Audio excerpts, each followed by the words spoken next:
साहित्यिकी में एक बार पुनः आप सभी का स्वागत है। हजारी प्रसाद द्विवेदी जी द्वारा संकलित कबीर ग्रंथावली के पदों की श्रृंखला जारी है, जिसमें अभी तक हमने पढ़ा है पद संख्या 191 तक। आज हम पढ़ेंगे पद संख्या 192 और उसके आगे के क्रम में। तो आइए शुरू करते हैं। किंतु अभी तक यदि आपने इस चैनल को सब्सक्राइब नहीं किया है तो चैनल को सब्सक्राइब कर लीजिए, क्योंकि यूजीसी नेट के यूनिट 5 में जितनी कविताएं हैं, जिन जिन कवियों के पद लगे हुए हैं या कविताएं लगी हुई हैं, उस सब की वीडियो लेकर हम आने वाले हैं। तो आइए शुरू करते हैं पद संख्या 192। वा दिन कब आवेगे भाई, जा कारण हम देह धरी है, मिलबो अंग लगाई, हम जानो जे हिल मिल खेलूं तन मन प्राण समाई, या कामना करो पर पूरन समर्थ हो राम राई, माही उदासी माधो चाहे चितवन रैन बिहाई, सेज हमारी शंख भई है जब सोऊं तब खाई, यह अरदास दास की सुनिए तन की तपन बुझाई, कहे कबीर मिले जे साईं मिलकर मंगल गाई। कबीरदास जी कह रहे हैं इस पद के माध्यम से कि ये जो आत्मा है, यह व्यक्ति है, ये इंसान की आत्मा है, वो उस परमात्मा को पाने के लिए तड़प रही है, व्याकुल है, और उसी व्याकुलता में पूछ रही है कि आखिर वह दिन कब आएगा जब वो प्रभु मुझे मिलेंगे। जा कारण हम देह धरी है, क्योंकि जिसके लिए हमने ये शरीर धारण किया हुआ है, वो आत्मा करे कि ये शरीर धारण किया हुआ है, ये मनुष्य रूप धारण किया हुआ है कि हम भजन कीर्तन के बल पे उस प्रभु को पा लेंगे, नाम जप के बल पे वो पा लेंगे, इसीलिए इस देह को धारण किया है। देह धारण करने का अर्थ एक जबान चाहिए ना, मुंह चाहिए नाम जप करने के लिए, और जो मुंह चाहिए तो शरीर भी चाहिए। जब शरीर धारण करेंगे तभी मुंह मिलेगा और उसमें वो जिह्वा मिलेगी जिससे आप नाम जप करोगे। तो वह आत्मा कह रही है कि जिसके कारण मैंने ये देह अर्थात ये शरीर धारण किया है, तो वह व्यक्ति, वह आत्मा, वह परमात्मा, वह प्रभु मुझे कब मिलेगा, और कब मिलेगा जिसको मैं अपने अंगों से मिल करके और पूरी तरह से समर्पित हो जाऊंगी उसको। आत्मा कह रही है कि हौ जानो जे हिल मिल खेलूं। हौ जानो ब्रज राजस्थानी से मिलती जुलती भाषा है। हौ जानो का अर्थ यह कि मैं जानूं, अर्थात मुझे सिर्फ इतना पता है, मैं बाकी कुछ नहीं जानती हूँ।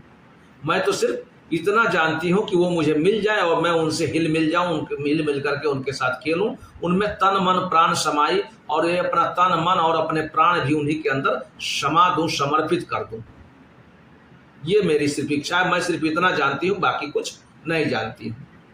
या कामना करो पर पूरन समर्थ हो राम राई। और वो आत्मा कह रही है कि मेरी इस कामना को, आपसे जो हिल में मिलने की मेरी जो कामना है, उस कामना को परिपूर्ण को तत्सम करेंगे तो क्या होगा, परिपूर्ण। समर्थ को जब तत्सम ले आएंगे तो क्या होगा, सामर्थ्य। ठीक है ना। तो कह रहे हैं कि हे प्रभु, ये मेरी कामना, ये जो मेरी इच्छा है, इसको आप परिपूर्ण करो, क्योंकि आप सामर्थ्यवान हो, आप सर्व समर्थ हो, सर्वशक्तिमान हो। तो इस मेरी कामना को, मेरी इच्छा को आप पूरी कर दो। माही उदासी माधो चाहे चितवन रैन बिहाई। कह रहे हैं कि मेरी जो ये उदासी है, मेरा जो ये एकाकीपन है, इसको क्या चाहिए, क्या माधो चाहिए, वो प्रभु चाहिए, और उसी के चाहने में, उसी के पाने की इच्छा में चितवन अर्थात देख रहे हूँ रास्ता किसका, उन्हीं का। कब, रैन अर्थात रात्रि, बिहाई अर्थात बिहान तक, रात से लेके बिहान तक उन्हीं के राह में देख रही है। मेरा जो एकाकीपन है ना, मेरी जो उदासी है, वो उन्हीं के पाने की चाह में है। सेज हमारी शंख बही है जब सोऊं तब खाई।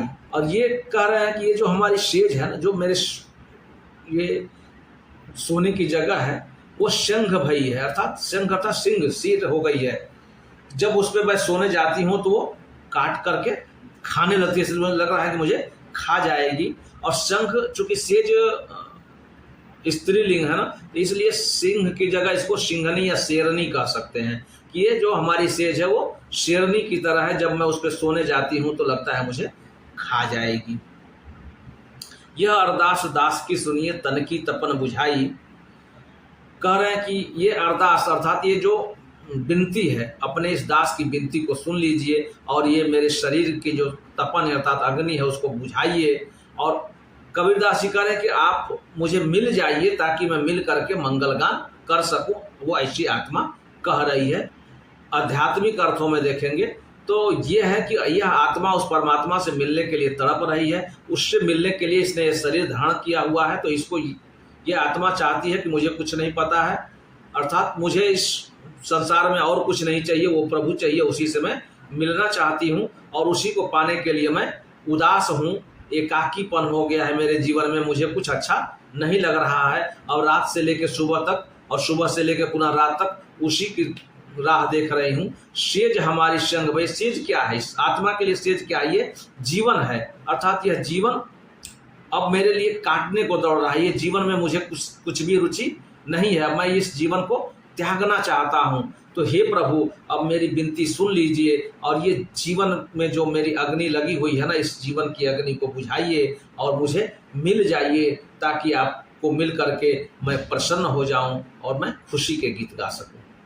आइए पद संख्या 193 पढ़ते हैं। मेरी अखियां जान सुजान भई, देवर भरम ससुर संग तजकर हरि पीव तहाँ गई।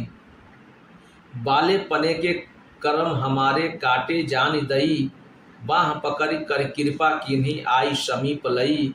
पानी की बूंदे थे जिन पिंड साजा, तासंग अधिक करई। दास कबीर पल प्रेम न घटई, दिन दिन प्रीति नई।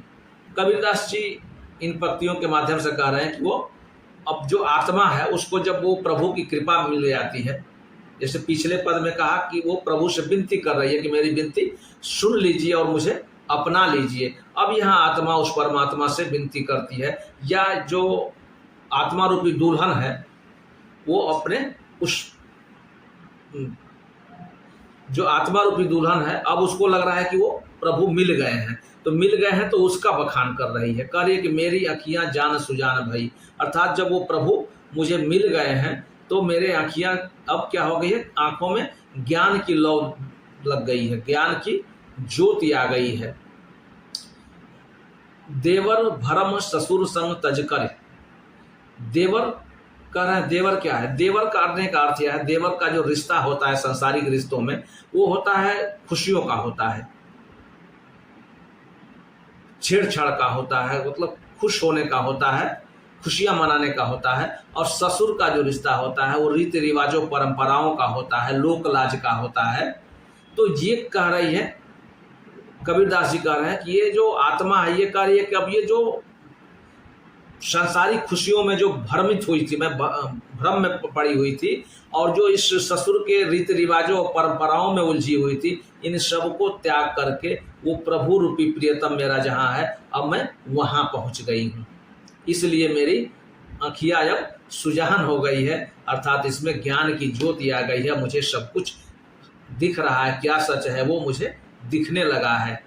अर्थात जो भ्रम था, जो सांसारिक भ्रम था, जो अनावश्यक खुशियों में, मैं सांसारिक खुशियों में उलझी हुई पड़ी हुई थी, जो तमाम लोक लाज और सांसारिक कुरीतियों में उलझी हुई थी, रूढ़ियों में उलझी हुई थी, अब वहाँ से तज करके हरि अर्थात ईश्वर रूपी मेरे प्रियतम जहाँ है, मैं वहाँ पहुँच गई हूँ। और पहुँची हूँ तो कैसे पहुँची हूँ? तो बाल पने के कर्म हमारे काटे जान दई, अब बाह पकड़ कर कृपा किन्हीं आई समीप लई। बाले पने अर्थात बचपने के, अर्थात बचपने का अर्थ यहाँ क्या है आत्मा के लिए? अर्थात तो ये जो जब से जीवन उसका मिला है और तब जब तक जीवन रहा है वो उसका बचपना है, एक तरह से कि वो अज्ञानता है। बचपना का अर्थ उस आत्मा के लिए अज्ञानता है। अज्ञानता के कारण जो मैंने मुझसे जो बुरे कर्म हुए थे उसको काट दिया, अर्थात उसको माफ कर दिया है, क्षमा कर दिया है प्रभु ने। उस बुरे कर्मों का जो दोष था उसको काट दिया है प्रभु ने। और बाह अर्थात हाथ, पकड़ यथा पकड़ लिया है, कर कृपा अर्थात कृपा करके मुझ पर दया करके उन्होंने मेरी बाह पकड़ ली है। आई समीप, आप समीप लई, और अपने आप के समीप हमको भी बिठा लिए हैं। पानी की बूंदे थे जिन पिंड से आजा, कह कि वो ऐसे प्रभु जिन्होंने पानी की बूंद से पिंड सजाया हुआ है, उनके साथ अब मैं अधिक करीब पहुंच गई हूं। और कबीरदास जी कह रहे हैं कि जब वो आत्मा उनके ज़्यादा करीब पहुंच गई है तो अब वो ये प्रेम घटने वाला नहीं है, बल्कि दिन दिन नया प्रेम उनके साथ बढ़ने वाला है। आइए पढ़ते हैं पद संख्या 194। इह विधि राम शू ल्योलाई, चरण पाखे निरत कर जिभ्या बिना गुण गाई। कबीरदास जी कह रहे हैं कुछ आत्मा को ऐसे राम से, ऐसे मतलब अपने प्रभु से, अपने प्रियतम से ऐसी ल्यौ लगी हुई है, ऐसे घुल मिल गई, ऐसी प्रीत जगी हुई है कि उस खुशी के मारे चरण पाखे निरत कर, न तो उसके पैर हैं न तो कोई पंखे हैं, और फिर भी नृत्य कर रही है। निरत कर अर्थात नृत्य कर रही है। जिह्वा बिना गुण गाई, और न उसकी जिह्वा भी नहीं है तब भी उनके गुणों की गान कर रही है। अर्थात ये स्थिति वो दिखा रहे हैं कबीरदास जी कि ये इस जीवन को त्याग करके, इस शरीर रूप को त्याग करके, शरीर रूपी वस्त्र को त्याग करके आत्मा अब प्रभु में विलीन हो गई है, प्रभु को पा चुकी है। तो जब शरीर त्याग दिया है, तो अब जब शरीर त्याग दिया तो न पैर है न जीभ है, तो कुछ ही नहीं, अब तो फिर ये भी निराकार हो गई ना। तो यही कह रहे हैं कि ये ऐसे मिल गई है, इस प्रकार उसमें ल्यौ लग गई है प्रभु में कि वो बिना चरणों के और बिना पंखों के ही वो नृत्य कर रही है, और बिना जिह्वा के, जिह्वा अर्थात जिह्वा के बिना गुणगान कर रही है। दूसरी पंक्ति में कह रहे हैं कबीरदास जी कि जहाँ स्वाति बूद न शीप साइर, सहज मोती होय, उन मोतियन में कोई पवन अंबर धोय। कह रहे हैं कि साइर अर्थात समुद्र, न सीप अर्थात न सीप है, न समुद्र है, न सीप है, न उस सीप में स्वाति की बूंद है, और फिर भी सहज ही मोती हो गई। अर्थात ज्ञान की मोती पाने के लिए, ज्ञान के मोतियों के लिए इस सीप की और समुद्र की और स्वाति की बूंदों की जरूरत नहीं होती है। बस अपने आप को सहज और सरल बनाना होता है, और सरल और सहज बना करके उस प्रभु की भक्ति में अपने आप को लीन करना होता है, फिर ज्ञान की मोती तैयार हो जाती है। तो कह रहे हैं कि जब उन मोतियों को मेरे पास जब वो मोती मिल गए हैं ज्ञान रूपी, उन मोतियों को मैंने पो लिया है, अर्थात पिरो लिया है, एक साथ जोड़ लिया है, और जोड़ करके पवन अंबर धोई अर्थात हवा को और आकाश को धो लिया है। अर्थात हवा आकाश धोने का मतलब अर्थ क्या है यहाँ कि वातावरण को शुद्ध कर लिया, अपने आसपास के वातावरण को मैंने शुद्ध कर लिया है। जहाँ धरन बरसे गगन भीजे चंद सूरज मेल हो। कह रहे हैं कि वहाँ ऐसी स्थिति पैदा हो गई है कि जहाँ धरती ही बरस रही है। सामान्य स्थिति में क्या होता है कि आकाश से बारिश होती है और धरती भीगती है, लेकिन यहाँ इनकी जो कबीरदास की उल्टी बाणी है उसमें ये कह रहे हैं कि धरती बरस रही है और आकाश भीग रहा है, और चांद सूरज एक हो गए हैं, जबकि ऐसा सामान्य रूप में होता नहीं है ना। चांद और सूरज के अपने अपने पथ हैं, दोनों अपने अपने पथ पर चलते हैं, मिलते कभी नहीं है। लेकिन ये कबीरदास जी की उल्टी बाणी कह रहे हैं कि चांद और सूरज एक हो गए हैं। अर्थात इनका कहने का कि आत्मा और परमात्मा दोनों मिल गए हैं।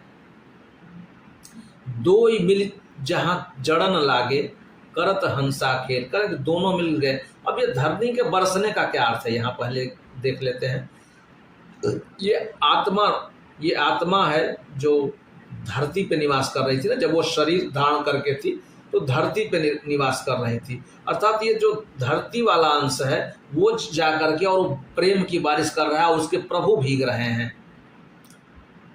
मतलब इस आत्मा के प्रेम से प्रभु भीग रहे हैं, धरती बरसे और गगन भीजे का अर्थ ये है। और दोनों मिल गए हैं, अर्थात आत्मा और परमात्मा जहाँ दोनों मिल गए हैं और जुड़न लगे और जुड़ने लगे हैं एक दूसरे से। और करत हंसा खेल, जैसे दो हंस आपस में खेल करते हैं, किलोल करते हैं, खेलते हैं, उसी प्रकार से ये दो आत्मा और परमात्मा दोनों आपस में मिल करके जुड़ने लगे हैं। एक बिरख भीतर नदी चाली कनक कलश समाय। बिरख अर्थात वृक्ष से है, भीतर अर्थात अंदर, नदी चाली अर्थात नदी चल रही है, कनक सोना है, कलश अर्थात घड़ा, समाय अर्थात उसमें समाहित हो जाना। पंच सुवटा का अर्थ है पांच तोते, अर्थात इन पांच इंद्रियों से है, आई बैठे अर्थात आके बैठ गई हैं। उदय भई, पांच तोते आके बैठे का अर्थ है कि पांचों इंद्रियां अब जागृत हो गई हैं। उदय भई जन रहा है अर्थात ये उदित हो गई हैं और वो उनको भी अब इसका ज्ञान हो गया है परमेश्वर का। तो ये चीज़ यही लिख रहे हैं कि एक बिरख भीतर नदी चली। कह रहे हैं कि एक ये जो शरीर रूपी वृक्ष है ना, इसके अंदर, उस वृक्ष के अंदर ही एक नदी चल रही है, और वो नदी कहाँ चले तो जो हृदय रूपी कलश है उसमें समाहित हो रही है। कनक कलश कहने का अर्थ यह है कि जब इसको हमने धो लिया है, ज्ञान की मोतियों से स्वच्छ कर लिया है, पूरे वातावरण को स्वच्छ कर लिया है, तो ये मेरा हृदय रूपी कलश भी स्वच्छ हो गया है और उसमें वो जो नदी है, नदी का जल है, ज्ञान रूपी नदी का जल है, उसी में आके समाहित हो रहा है। और जब समाहित हो रहा है तो ये 5 सोटा अर्थात ये पांचों इंद्रियां भी जागृत हो गई हैं। जो 5 तोते आकर बैठने का अर्थ है कि पांचों इंद्रियां भी जागृत हो गई हैं और उदय है जनराज, अर्थात ये उदय हो गया है। अब ये ज्ञान का उदय हो गया है अंदर। जहां बिछियो तहां लागियो गगन बैठ हो जाए। और ये कह रहे हैं कि ये आत्मा जहां से बिछड़ी थी अब वहीं पहुंच गई है।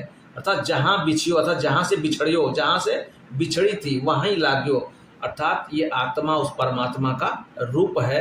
ये कबीरदास जी भी कह रहे हैं कि यत पिंडे तत् ब्रह्मांडे, अर्थात जो ब्रह्मांड में है वही पिंड में है और जो पिंड में है वही ब्रह्मांड में है।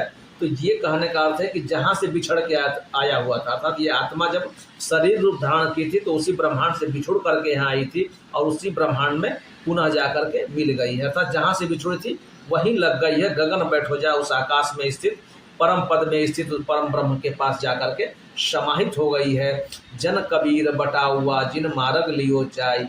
और इस मार्ग को जिसने पहचान लिया, कबीरदास जी कह रहे हैं कि वही सच्चा पथिक है, वही सच्चा बटोही है, वही सच्चा राही है। जो इस बात को जान गया है कि वो यह पर आत्मा उस परमात्मा का ही अंश है, उसी से बिछुड़ कर आई है, वही जाना है इसको। अगला पद है पद संख्या 195। करो जतन सखी साई मिलन की। गुड़िया गुड़वा सूप सुपलिया तजदे बुध लड़कैया खेलन की। देवता पितर भुइया भवानी यह मार्ग 84 चलन की। ऊंचा महल अजब रंग बंगला साई की सेज वहाँ लगी फुलन की। तन मन धन सब अर्पण करे वहाँ सूरत सभार परुपैया सजन की। कहे कबीर निर्भय होई हंसा कुंजी बता देवताला कुलन की। कबीरदास जी कह रहे हैं कि अब जतन करो मिलने के लिए। कह रहे कि हे सखी, हे आत्मा, कबीरदास जी की आत्मा कह रही है कि हे आत्मा, अर्थात एक आत्मा दूसरे आत्मा को समझा रही है कि अब उस प्रभु से मिलने के कोई उपाय करो। अर्थात आत्मा अपने आप से ही कह रही है कि उसको मिलने का उपाय करो। अब चलो, चलने का समय हो गया है। अब ये गुड़िया गुड्डा गुड़िया और ये सूप सुपेली जो बच्चों के खेल होते हैं ना, लड़कियों के, कह रहे हैं कि चूँकि नायिका के रूप में ही कबीरदास जी रखते हैं, इसलिए यहाँ जो खेल के सामान भी हैं वो भी लड़कियों वाले ही रखे हैं। गुड़िया गुड़वा सूप सुपेलिया तजिदे बुद्धि लड़कैया खेलन की। जो बचपने में जो खेलने की जो बुद्धि थी ना, अब उसको छोड़ो, त्याग दो, और ये खेल खिलौने जो तुम्हारे बचपन के थे इसको त्यागो। अर्थात जो संसारिक जीवन है जहाँ तुम उलझे हुए हो, संसारिक खेलों में, पाने में, मौज मस्ती में जो उलझे हो, उसको भूल जाओ। देवता पितर भुइया भवानी, ये सब जो तमाम प्रकार के देवी देवता इस संसार में तुम जिनकी पूजा कर रहे हो, जिनकी पूजा में लगे हुए हैं ना, ये तुम्हें उस परम ब्रह्म तक पहुंचाने वाला नहीं है। यह तो रास्ता उस फिर 84 चलन की है, अर्थात इसी 84 लाख जोनियों में तुम्हें भटकाने वाला रास्ता है। तो इस देवता पितर और ये तमाम तरह के रीति रिवाज, रूढ़ियों कुरीतियों से बाहर निकलो और उस प्रभु के मार्ग में चलो, ताकि इस 84 लाख जोनियों में जो भटकने की जो ये मर्त्यलोक है, इससे मुक्ति मिल सके और उस प्रभु से मिल सको। क्योंकि जब तक इसको त्यागोगे नहीं, वहाँ नहीं पहुँच पाओगे। क्यों? क्योंकि ऊंचा महल अजब रंग बंगला, क्योंकि अजब रंग का बंगला है, उनका ऊंचा महल है। साई सेज वहाँ लगी फूलन की। करे कि उस फूलों की सेज लगी हुई है, नायिका के लिए कह रहे हैं कि वो बड़ा अजीब रंग का बंगला है, बड़ा ऊंचा है। अर्थात ये कह रहे हैं आध्यात्मिक रूप में, आप समझिए, यह कह रहे हैं कि वो बहुत ऊंची पहुंच वाला। अर्थात ये जब सब त्यागने के बाद अध्यात्म की ऊंची सोच में अपने आप को ले जाते हैं, तब जा कर के वहाँ उस जो साईं है, वो जो प्रभु है, उससे दीदार हो पाता है, उसका सानिध्य मिल पाता है। तन मन सब अर्पण कर वहाँ करें कि अपना तन मन धन सब अर्पण अर्थात अर्पण कर दो, उन्हें समर्पित कर दो। सूरत संहारी परुपैया सजन की, और वो अपने आप को व्यवस्थित करो, अपने को संभालो और उस प्रभु के पैया अर्थात पैरों में पड़ जाओ। पैर पड़ने का अर्थ क्या है कि अपना आप जो भी ये यहाँ कुछ है, यहाँ की जो भी उपलब्धि है, इसको यहीं छोड़ो, सब कुछ त्याग दो, उस प्रभु को अर्पण कर दो और उनके चरणों में समर्पित हो जाओ, उन्हीं के हो करके रह जाओ। कहें कबीर निर्भय होए हंसा कुंजी बता दो ताला खुलन की। और कबीरदास जी कहते हैं कि जब वो सब कुछ समर्पित करके उनके हो जाओगे तो निर्भय हो जाओगे, किसी प्रकार का डर नहीं रह जाएगा, और ये तुम्हें एक चाबी मिल जाएगी, वो ताला खुल जाएगा उस परलोक से, परलोक में उस प्रभु से मिलने का। आइए अगला पद पढ़ते हैं। पद संख्या 196। मोरी लग गए बाण सुरंगी हो, धन सत्य गुरु उपदेश दियो है, हो गए चित्त धिरंगी हो। कह रहे कि मुझे सुंदर एक बाण लगा हुआ है जो सतगुरु के उपदेश के द्वारा मारा गया है बाण है। जैसे एक भंवरा होता है ना, वो दूसरे कीटों को भी अपने जो गुनगुनाहट है उसके साथ ऐसा उनको बदल देता है कि वो दूसरा कीट भी उसी के तरह भंवरे की तरह ही गुनगुनाने लगता है। उसी तरह से गुरुदेव ने मुझे उपदेश के द्वारा वो भंवरा बना दिया है। मेरा चित्त भी उसी भंवरे की तरह हो गया है जैसे मेरे सतगुरु है, अर्थात सतगुरु ने मुझे अपना लिया है अपने उपदेश के द्वारा से, अपने जैसा मुझे बना लिया है, ऐसा कबीरदास जी कहते हैं। ध्यान पुरुष की बनी है तिरिया, घायल पांचों संगीरे। कि इस ध्यान के द्वारा मैं उस पुरुष की तिरिया बनी हुई, अर्थात उस परम पुरुष के साथ मैं मिल गई हूँ, और घायल पांचों संगी हूँ, अर्थात जो पांचों विकार थे वो घायल पड़े हुए हैं, गुरु के बाणों द्वारा वो घायल हो गए हैं। पांचों विकार कौन? काम, क्रोध, मद, लोभ और मोह, ये पंच विकार हैं। ये घायल पड़े हुए हैं गुरु के उपदेश के बाणों द्वारा, जो सुंदर बाण मारा गया है ना, उन बाणों द्वारा ये घायल हो गए हैं। इनसे मुक्त होकर के मैं उस पुरुष की तिरिया बनी हुई, उस परम पुरुष की नायिका बनी हुई हूँ। घायल की गति घायल जाने की, जाने जात पतंगी हो। कह रहे हैं कि जब वो घायल है तो जो घायल की गति है वही जानता है, या कोई वो पतंगा जानता है जो उस प्रकाश को पाने के लिए अपने प्राण त्याग देता है। कहे कबीर सुनो भाई साधु, निस्दिन प्रेम उमंगी हो। और जब ये पंच विकार मेरे शरीर से समाप्त हो गए हैं, उस परम पुरुष का साथ मिल गया है, तो ये निस्दिन अर्थात रात दिन ये प्रेम का उमंग मेरे शरीर में बढ़ता ही जा रहा है, बढ़ता ही जा रहा है। आइए पढ़ते हैं पद संख्या 197। गुरु बड़े भृंगी हमारे, गुरु बड़े भृंगी, कीट सोलो भृंग कीन्हाया पशोरंगी, पाँव औरे पंख औरे और रंग रंगी, जाति कुलना लखे कोई सब भये भृंगी। कबीरदास जी कह रहे हैं कि गुरु हमारे बड़े भृंगी हैं। भृंगी का अर्थ होता है, वही फिर भंवरे की बात कर रहे हैं। एक भंवरे की प्रकृति होती है कि कीट को अपने घोंसले में ले जाता है और उसको बंद करके और अपने भिनभिनाहट के साथ उसको देर तक कराता है, फिर पता चलता है वो कीट भी इसी की तरह भिनभिनाने लगता है। तो ये कह रहे हैं कि हमारे जो सदगुरु हैं ना, उसी भंवरे की तरह हैं, वो बड़े भृंगी हैं, मतलब उसी भंवरे की तरह ही हैं। वो अपना जैसा बना लेते हैं, जैसे भंवर कीट को जो है भंवरा बना लेता है, अपने रंग में रंग लेता है, उसी प्रकार गुरुदेव भी उस भृंगी की तरह हैं जो मुझे अपने रंग में रंग लिए हुए हैं। और जब वो अपने रंग में रंग लिए हुए हैं तो जाति कुल ना लखे कोई सब भये भृंगी।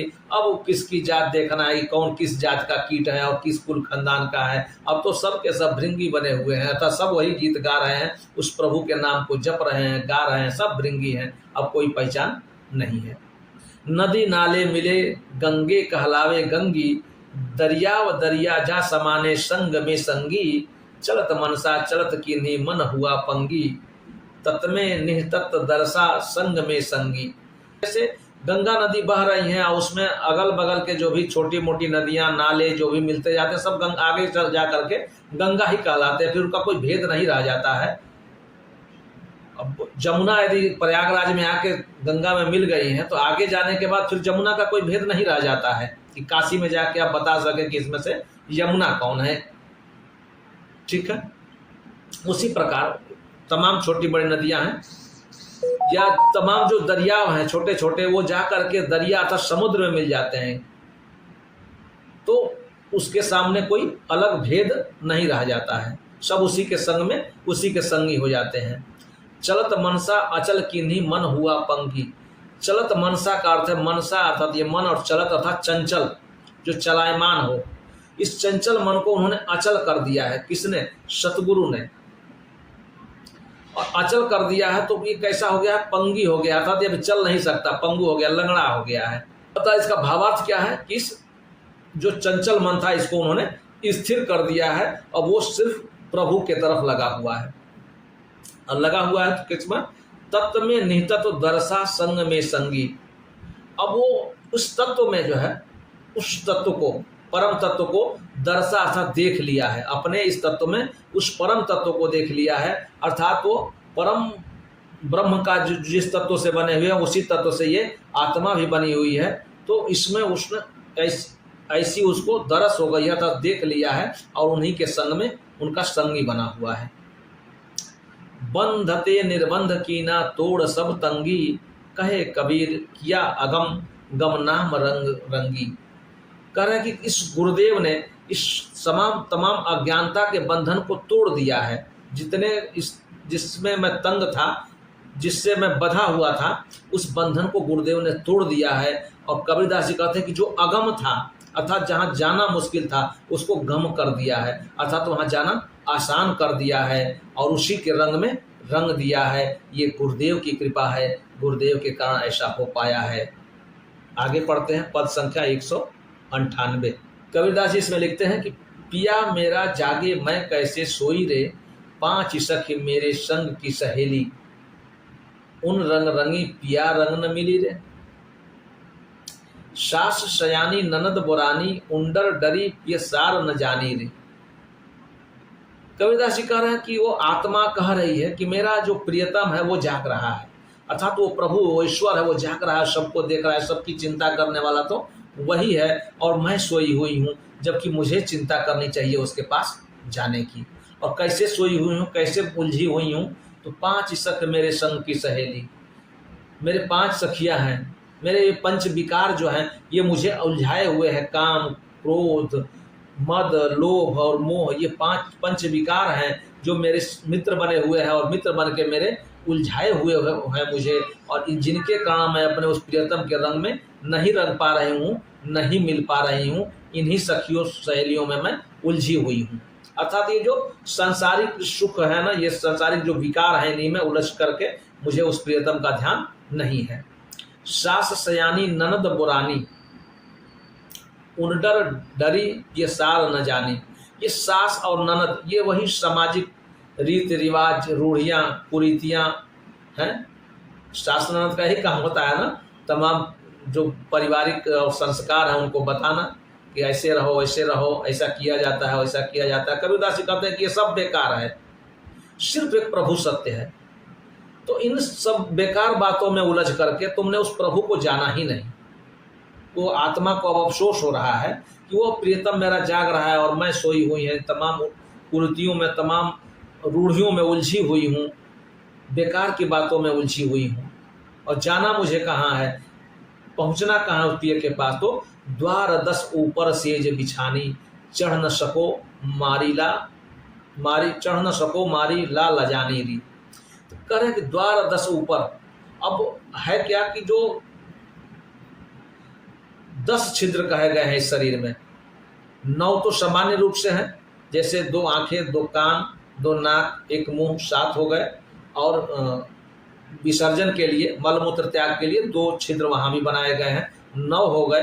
इन 9 के ऊपर जो 10वां द्वार है, जो 10वां रंध्र है, वो ऊपर तालु में कहा जाता है कि जब इस आत्मा को वहां खींच करके वहां एकाग्र करते हैं तो वो 10वां द्वार है, पहुंचना वहां है, और मैं उलझा यहाँ हूँ। कहाँ पे? ये जो आँख नाक और इससे जो देख पा रहा हूँ, जो इंद्रियों द्वारा जो देख पा रहा हूँ, इस इंद्रियों के भोग में उलझा हुआ हूँ, जबकि मुझे 10वें द्वार पे जाना है, वहाँ प्रियतम है। लेकिन तमाम लाज के द्वारा कि लोग क्या कहेंगे, मैं उलझा हुआ हूँ, उलझी हुई हूँ। रात दिवस मोहि कूका मारे, मैं न सुनी रची रही संग जारी, कहे कबीर सुन सखी सयानी, बिन सतगुरु या मिले न मिलानी री। करे कि रात दिवस मोहि कूका मारे, वो जो प्रभु है ना, वो मुझे कूक करके, कूकना होता है ना, कूक करके यानी आवाज देना, वो प्रभु मुझे आवाज दे रहा है, लेकिन मैं सुन नहीं रही हूँ। क्यों? क्योंकि रची रही संग जारी रे, क्योंकि इन्हीं इंद्रियों के विषयों के भोग में ये आत्मा रची हुई है, इन्हीं में रची बसी है। तो इसमें रचने बसने के कारण उस प्रभु उस प्रियतम अपने प्रिय की आवाज़ ही नहीं सुन पा रही, जबकि वो दिन रात मुझे आवाज़ दे रहा है, लेकिन मैं सुन नहीं रही हूँ। कबीरदास जी कह रहे हैं कि हे सखी सुनो, तुम चाहे जितनी भी सयानी बन लो, लेकिन बिना सतगुरु के ये प्रिय मिलने वाला नहीं है। तो पहले सतगुरु का साथ करो, उन गुरु से मिलो, फिर गुरु के द्वारा दिखाए गए रास्ते पर चलो, और गुरु जो रास्ता दिखाएंगे वही वो उस प्रियतम से मिलने की राह बनेगी। बिना गुरु के ये ऐसा संभव नहीं है। आइए पद संख्या 199 पढ़ते हैं। बहुत दिनन की ज्योति बाट तुम्हारी राम, जीव तरसे तुझ मिलन की मन नाही विश्राम। ये आत्मा कह रही है कि हे प्रभु, हे मेरे राम, मैं कितने दिनों से तुम्हारी राह को ज्योति अर्थात देख रही हूँ। बाट तुम्हारी राम अर्थात हे राम, तुम्हारी मैं बाट ज्योति अर्थात देख रही हूँ कितने बहुत दिनों से। जीव तरसे तुझ मिलन की, और ये जीव अर्थात ये आत्मा, ये प्राण तुमसे मिलने को तरस रहा है। मन नहीं विश्राम, और इस मन में तनिक भी आराम नहीं है। तो हे प्रभु मुझे दर्शन दो। बिरहीन उठे भी पड़े दर्शन कारण राम, मुआ पीछे देहोगे सो दर्शन की ही का। कर कि ये बिरहनी आत्मा पड़ी हुई है तुम्हारे दर्शन के कारण, तुम्हारे दर्शन के विरह में दुखी पड़ी हुई है। यदि मर जाने के बाद तुम दोगे अर्थात इस आत्मा का नाश हो जाएगा, अर्थात ये आत्मा तो मरती नहीं है, लेकिन ये आत्मा पुनः इसी 84 लाख जोनियों में भटकती रहेगी। ये शरीर त्याग देगी तो फिर किसी और जोनी में चली जाएगी ना, तो फिर अवसर नहीं मिलेगा। मरने का अर्थ है ये आत्मा के कि मनुष्य जोनी में रहते हुए इसको ये अवसर मिला हुआ है कि तुम्हारे नाम जप करके और तुम्हें पा सके। लेकिन यदि ये मनुष्य जोनी छोटी और तुमको भी न पा सके तो किसी अन्य जोनी में, 84 लाख जोनियों में से किसी अन्य जोनी में पड़ जाएगी। तो फिर भटकते हुए लंबा रास्ता तय करते हुए मनुष्य जोनी में आना पड़ेगा। तो उसी बात को कह रही है कि जो तुम्हारे दर्शन के लिए जो बिरहणी है वो पड़ी हुई है, तो तुम यदि उसके मरने के बाद दर्शन दोगे तो वो किस काम का रहेगा। मुआ पीछे जिन मिले कहे कबीरा राम, पाथर घाटा लौह सा पारस कोणों काम। कबीरदास जी कह रहे हैं कि हे प्रभु, यदि इस मरने के पीछे राम मिल ही गए तो फिर वो किस काम के हैं। जैसे यदि जो लोहा है वो पारस पत्थर को ढूंढ रहा हो, और इस पारस पत्थर को ढूंढने के क्रम में तमाम अन्य पत्थरों को छू रहा है अर्थात टच कर रहा है, उसका स्पर्श कर रहा है, और वो पत्थरों पर स्पर्श करते करते यदि वो घिस जाएगा, घट ही जाएगा, और उसके बाद उसको पारस मिल ही गया तो फिर किस काम का है। तो उसी प्रकार से हे प्रभु, यदि मेरे मर जाने के बाद आप आओगे तो आपके आने का क्या फायदा है, ऐसा कबीरदास जी कह रहे हैं। वासुर सुखना रैण सुख ना सुख सुखने माह, कबीर बिछुटिया राम सोना सुख धूप न छाए। कबीरदास जी कह रहे हैं कि ना तो वासुर सुख दिन में सुख है, ना रैण सुख अर्थात रात में सुख है, ना सुख सपने माह अर्थात यदि जो नींद आ भी जा रही है तो सपने में भी सुख नहीं मिल रहा है। कबीर बिछुटिया राम सु ना सुख धूप न छाए। कह रहे कबीरदास जी की जब से राम से बिछड़े हुए अर्थात ये आत्मा जब से परमात्मा से अलग होकर के आई हुई है, तो न तो ये धूप में ही सुख है, न छाँव में ही सुख है, न दिन में ही सुख है, न रात में ही सुख है, अर्थात सपने में भी सुख कहीं ना दिख नहीं रहा है। तो हे प्रभु, आप फिर से मुझे अपने पास बुला लीजिए। अब बहुत दिन हो गए आपसे बिछड़े हुए, एक बार पुनः अपने शरण में मुझे बुला लीजिए, अपने शरण में समाहित कर लीजिए, अपने आप में मुझे समाहित कर लीजिए। आज के अंक में इतना ही। आगे के क्रम में हम पुनः अगली वीडियो में पढ़ेंगे। वीडियो अच्छी लगी हो तो आप दूसरों को शेयर करें।